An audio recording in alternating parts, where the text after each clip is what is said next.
Elias clamou, dizendo: Senhor, filho de Davi, tem misericórdia de mim, que minha filha está miseravelmente endemoniada. Mas ele não respondeu palavra. E os seus discípulos, chegando ao pé dele, rogaram-lhe, dizendo: Despede-a, que vem gritando atrás de nós. Versículo 24. E ele respondendo disse: Eu não fui enviado senão as ovelhas perdidas da casa de Israel. Então chegou ela e adorou, dizendo: Senhor, socorro-me. Ele, porém, respondendo, disse: Não é bom pegar o pão dos filhos e deitá-lo aos cachorrinhos. E ela disse: Sim, Senhor, mas também os cachorrinhos comem das migalhas que caem da mesa dos seus senhores. Então, respondendo Jesus, e disse-lhe: Ó mulher, grande é a tua fé, seja isso feito para contigo, como tu desejas. E desde aquela hora, a sua filha ficou sã. E você glorifica ao nome do Senhor. Queridos, amados irmãos, orando a Deus, pedindo uma iluminação para pregar nesta noite, neste culto de adolescentes tão abençoado. Orei a Deus porque tem vidas que vêm, tem pessoas que chegam desesperadas e precisam somente de uma palavra. Então é necessário eu pedir a Deus uma iluminação para que nós saiamos daqui diferentes. E olhando este contexto, o Evangelho de Mateus, o próprio Mateus é quem escreve este Evangelho. Evangelho não é nada mais, nem nada menos do que uma biografia acerca de Cristo. E Mateus fez por muito bem esta biografia em contar os fatos em que Jesus já fez na terra. Coisas como o seu nascimento, o seu crescimento e também o início do seu ministério. Ali quando ele vai até o Rio Jordão e posteriormente vai até o deserto.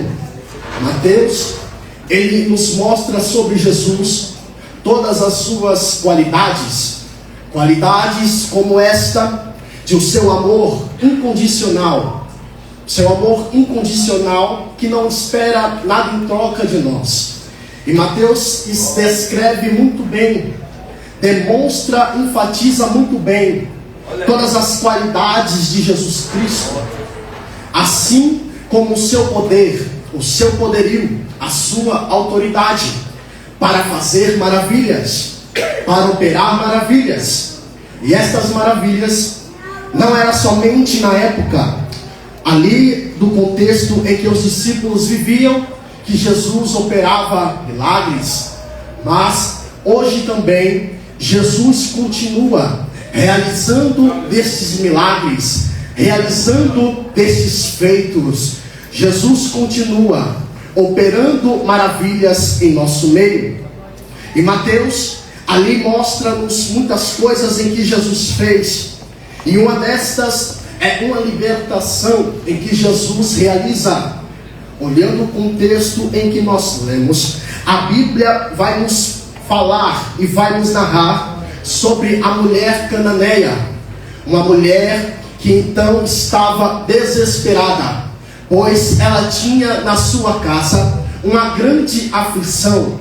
Ela tinha na sua casa um grande problema. Este problema era a sua filha, que diz a Bíblia que estava miseravelmente endemoniada.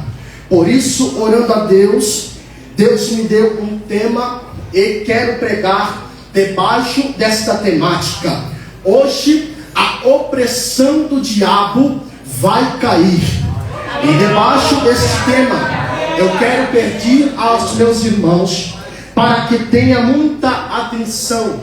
A palavra já foi confirmada para mim nesta noite pregar. E por entrar neste tema, creio eu que o inferno muito se irá, pois estamos falando que toda a opressão, todo o ataque vai cair por terra hoje. pedir para os meus queridos irmãos, para que entre comigo nesta peleja, para que entre comigo nesta batalha, porque a opressão do inferno não começou e não terminou hoje no início deste dia. Ela não irá terminar durante o meio desta mensagem. A opressão do inferno vai continuar, vai querer fazer você distrair até no meio desta mensagem.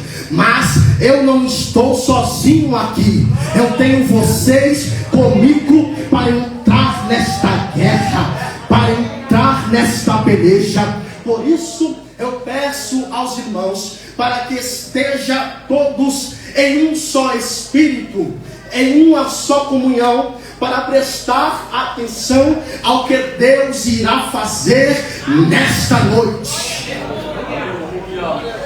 Meus queridos, quando nós entramos aqui na passagem da mulher cananeia, nós vamos ver que esta mulher cananeia, a Bíblia diz e a rotula como mulher cananeia e não a chama pelo nome. Mulher cananeia, e também outros livros a chamam de mulher grega. Isso tem uma simbologia para expressar que aquela mulher não pertencia a Israel. Mulher cananeia queria dizer que aquela mulher era de um lugar muito pagão. Aquela mulher, para os judeus, não representava nada, porque ela era de um lugar onde a idolatria dominava. Ela era de um lugar onde todos os tipos de pecados, onde o povo desobedecia a Deus, e esta mulher recebia um certo preconceito dos judeus. Se nós formos olhar Tiro e Sidom, o lugar onde esta mulher vivia, nós vamos ver que Sidom, na época em que vivia Elias e o rei Acabe, em 1 Reis capítulo 17, 18 adiante, diz a Bíblia que Acabe fez os piores feitos dentro de Israel, mas não somente isso, mas também fez por tomar de mulher a Jezabel, que era filha de Etibaal, rei dos Sidônios. Então nós percebemos que Tiro e Sidom era um lugar que onde a idolatria ali imperava desde os tempos anteriores. E se nós formos ver, não é à toa que o profeta Isaías, o profeta Ezequiel, o profeta Amós e o profeta Joel já profetizavam contra Tiro e também contra Sidom, por causa do seu pecado de idolatria, por causa do seu pecado de orgulho e também por causa do seu pecado de comércio ilegal dentro da nação. E olhando para Tiro e Sidom, nós vamos perceber que dentro de toda a Bíblia, somente aqui vai citar sobre Tiro e sobre Sidom. Em nenhuma outra passagem nós vamos ver Jesus Cristo de Nazaré estar em Tiro e estar em Sidom, pelo fato do que eu disse para os irmãos, por ser um lugar pagão, onde os judeus tinham muito preconceito. Mas algo eu também aprendo aqui: Jesus Cristo vai até o homem não chega. Jesus Cristo, ele atravessa todas as barreiras, ele atravessa todas as barreiras do preconceito, aonde o sistema não chega. Jesus de Nazaré, ele tem poder para chegar. Talvez você está dentro de uma situação, talvez você tenha um filho, uma filha, em que esteja em um cenário de conturbação total, completa, e você diz: eu não sei mais como, eu não sei se ela tem jeito, eu não sei se um dia ela irá voltar para o caminho do Senhor. Mas quero dizer para você, se você pensa que ela é inacessível, Jesus Cristo, ele tem poder para entrar onde o homem não chega. E essa mulher cananeia, se nós formos olhar, o problema é que tinha esta mulher, ela tinha uma filha, que diz a Bíblia que estava miseravelmente endemoniada. Ou seja, ela não estava só endemoniada, mas ela estava em um estado de miséria. Ela estava em um estado deplorável, aonde o demônio fez o que quis com ela. E quando o diabo encontra a brecha, ele não apenas destrói e quer destruir com a menina, mas também o Satanás quer afetar toda a casa. Ou seja, quando o diabo possessa aquela menina, ele não tira a paz somente dela, mas também tira a paz de todos que estão ali naquele lugar. E aquela mãe, por ver aquela menina naquele cenário, naquela opressão demoníaca, creio eu que ela tentou de todas as maneiras. Creio eu que ela ficou desesperada. Minha filha está sofrendo, ela está endemoniada. Eu não tenho mais maneira e também não vejo solução para controlar este problema. E esta mulher era uma mulher cananeia, ou seja, ela não pertencia a Israel. O povo dela não adorava a Deus. Mas então eu imagino que ela tenha tentado de todas as maneiras resolver o problema da filha dela. Creio que ela pode ter tentado de todo jeito, pode ter tentado de toda maneira, mas também sei que o único que poderia resolver era Jesus Cristo de Nazaré. Eu imagino aquela mulher estar em uma situação tão apertada e dizer: nessa terra que eu estou, eu não conheço ninguém, eu não conheço nenhum que pode resolver o meu problema, que pode resolver o problema da minha filha. Mas creio eu que alguém chegou até aquela mulher. Eu conheço um que está aqui em Tiro e está aqui em Sidom. Ele é aquele que já fez milagres, ele é aquele que já fez libertação. Porque se nós formos olhar na ordem cronológica, Jesus expulsa o demônio de Gadara antes de expulsar o demônio desta menina. Então creio eu, pode-se dizer que alguém pode ter chegado nela e dizer assim: eu conhecia um caso de um rapaz lá em Gadara que estava endemoniado, e foi alguém lá e expulsou aquele demônio. E diz a Bíblia que o demônio de Gadara era um demônio muito mais completo, porque era uma legião de demônios. O rapaz vivia em sepulcros, o rapaz não podia ser controlado. As pessoas evitavam passar no caminho do endemoniado de Gadara. Talvez o diabo já estava acostumado a estar naquele corpo. Talvez pode ter tentado alguém chegar lá e ter tentado expulsar o demônio daquele rapaz e não conseguiu. Talvez o diabo viu Jesus Cristo chegando de longe para tentar expulsar o demônio e disse, sem reconhecer de longe: deve ser somente mais um que vai tentar vir expulsar e vai passar vergonha. Mas diz a Bíblia que Jesus, quando vem chegando, isso o pastor Albérico aqui pregou na sexta-feira, o diabo, quando viu Jesus Cristo chegando, disse: esse é filho de Deus, esse é o Senhor do Altíssimo, porque vieste nos perturbar.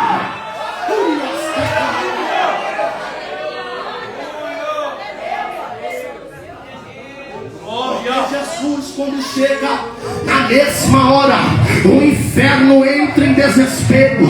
Na mesma hora que Jesus chega, o diabo logo estremece, porque quem está chegando não é um homem normal. Quem está chegando não é um doutor. Quem está chegando não é um psicólogo. Quem está chegando não é nenhum psiquiatra. Quem está chegando não é nenhum professor. Quem está chegando não é nenhum rabino. Quem está chegando não é nenhum fariseu. Quem está chegando não é nenhum saduceu. Quem está chegando, é a Bíblia que diz: ele é o alfa, ele é o ômega, ele é o início, ele é o fim. É aquele que João, ele prega dizendo: eu vi ele, cabelos brancos como a lã, os seus pés eram reluzentes como um latão, da sua boca saiu uma espada de 2 gumes, da sua voz era uma voz como muitos oceanos, mas na sua coxa estava escrito: é diferente.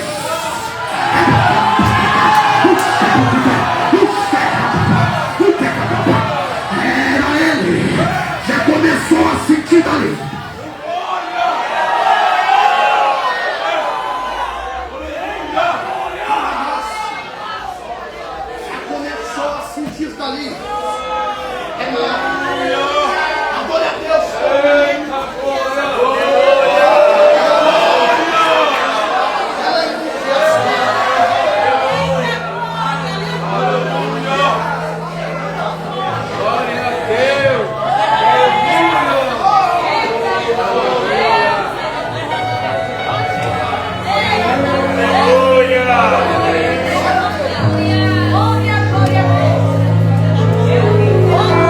Eu não sei o problema, mas hoje da voz não é de fazer isso, e eu respeito, porque também de forma excessiva eu também não gosto. Mas eu quero pedir para você pegar na mão do irmão que está do teu lado.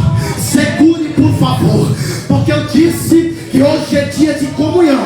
Todos nós estamos em um somente Espírito. Pegue na mão dele e diga: hoje a opressão do diabo vai cair. Fala para ele, fala para ele, fala para ele. Hoje a opressão do diabo vai cair. Repita mais uma vez, que é para o inferno estremecer. Hoje a opressão do diabo vai cair.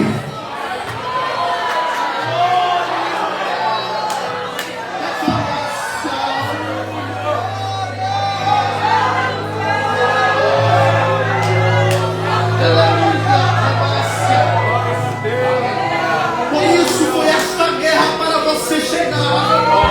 Por isso foi essa dificuldade para você entrar.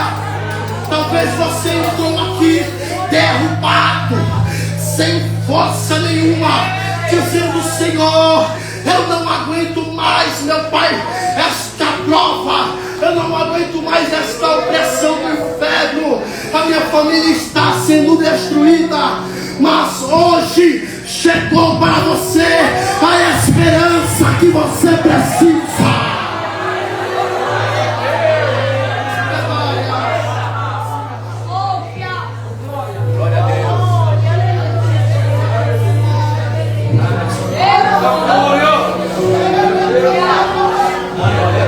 Aquela mulher talvez nunca tenha entrado em uma sinagoga, talvez nunca tenha entrado em um sinédrio, porque não era de Israel, não era judia.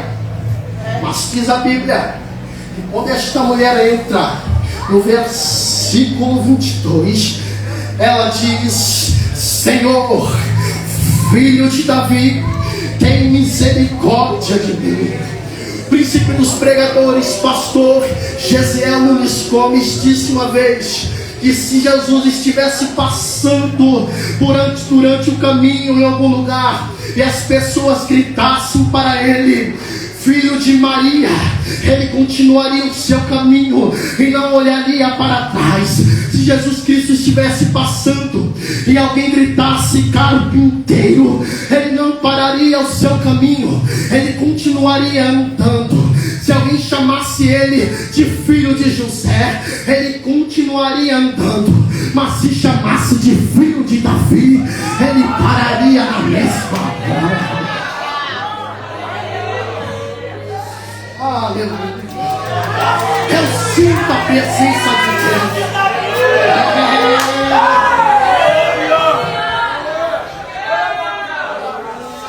E diz a Bíblia que quando esta mulher entra gritando, ela entra pedindo: tem misericórdia de mim, Senhor, filho de Davi, tenha misericórdia de mim. E logo os discípulos começaram a dizer: despede a Senhor, que vem gritando atrás de nós. Aqueles discípulos estavam com Cristo, mas estavam com um coração tão sensível que não podia ver ali uma alma para Jesus. Começaram a falar: despede a Jesus. Mas eu também entendo eles falar isso, é porque não tinha acontecido Atos 2. O Espírito não tinha descido, não tinha tido o Pentecoste. E crente que não é cheio do Espírito, que não gosta de Pentecoste, é essa frieza mesmo. Ah, pastor, mas está muito barulho, pastor. Ah, pastor, a irmã ali não para de glorificar, a irmã ali não para de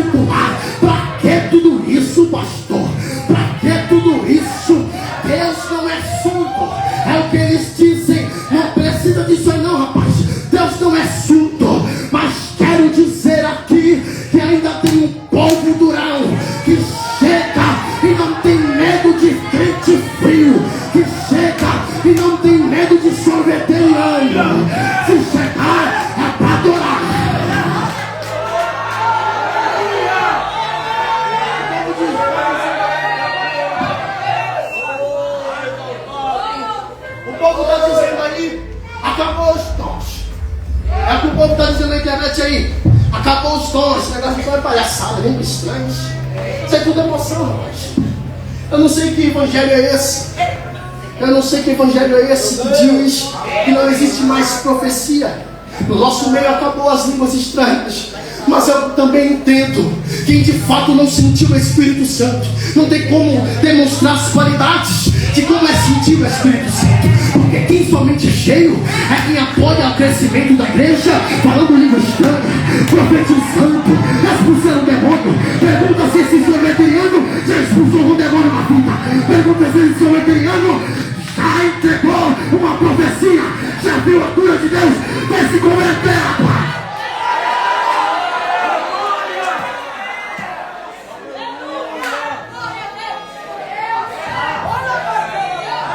Faltava fogo para os discípulos, não tinha chegado a tostões.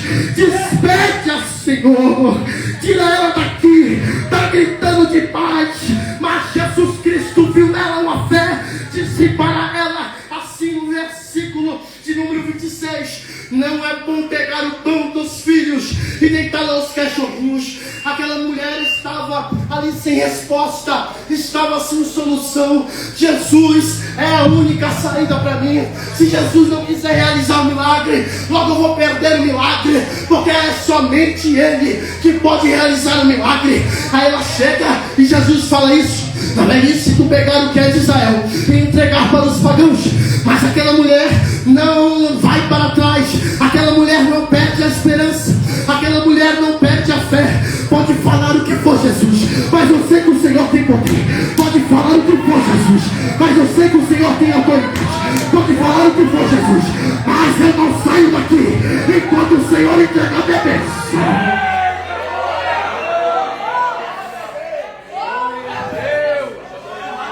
Senhor, mas também os cachorrinhos, eles comem das migalhas que caem da mesa de seus senhores. Não tem como fazer alguém olhar para trás, sendo que a sua vida já está arruinada. Não tem como fazer alguém desistir, se essa pessoa já vive um estado de humilhação. Não tem como você destruir o plano, sendo que aquele plano dela é o único plano, e se não funcionar, acabou. Senhor, eu chego aqui com o coração quebrantado. Eu chego aqui com o coração quebrantado, meu Pai. E se não for o Senhor, não vai ser mais ninguém. E se não for tu, Jesus, ninguém irá operar um milagre na minha vida.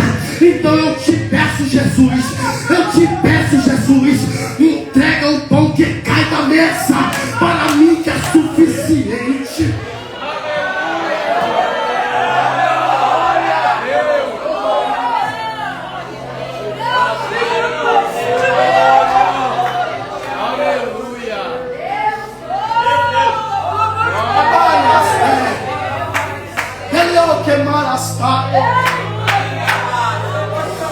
Inferno, você perdeu a batalha hoje.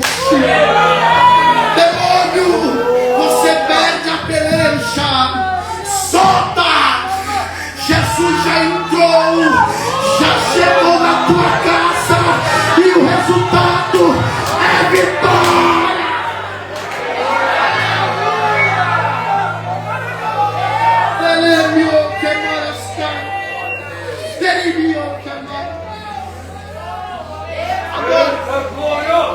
Não vai ser amanhã, não vai ser semana que vem, não vai ser mês que vem, não vai ser ano que vem. A sua vitória acabou de chegar.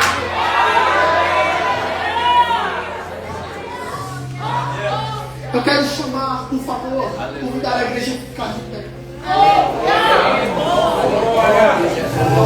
Hoje dá para um pouco mais cedo este culto, mas eu sinto que as correntes das algemas foram deterioradas nesta noite. Então, debaixo deste pensamento, desta fé, desta crença que eu tenho em meu Senhor e suficiente Salvador, Jesus Cristo de Nazaré, eu quero convidar aqui os adolescentes para vir aqui na frente em seguida. seguida os jovens, os adolescentes para vir aqui na frente. E na seguida os jovens. As algemas acabou.